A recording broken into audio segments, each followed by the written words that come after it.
Imagine being remembered for one decision that changed history forever. One choice that led to the most significant event in human history, the crucifixion of Jesus. But here's the question, did Judas Iscariot really have a choice? Or was he destined to betray Jesus? Let's dive deep into this mystery, and uncover the truth behind one of the most debated betrayals of all time. Many argue that Judas had no choice because the betrayal was prophesied.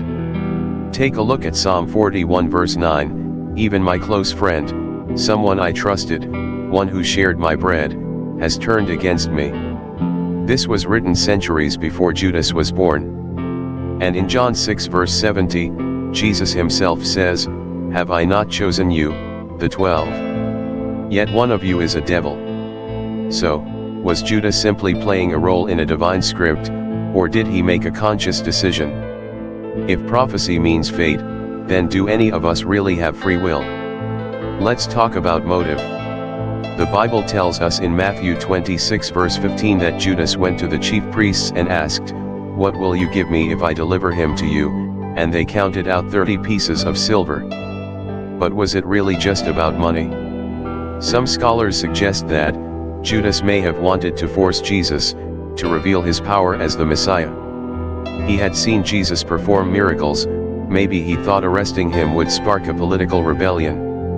Or was he simply consumed by darkness, as John 13 verse 27 states, "Satan entered into him"? If that's the case, could he even resist?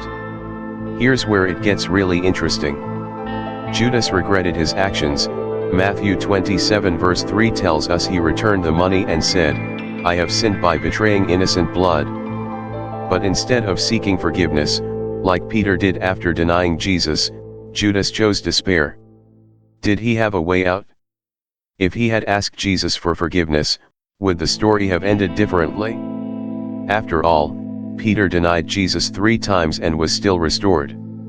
Could the same have happened for Judas? This brings us back to our original question, did he have a choice? So, what do you think?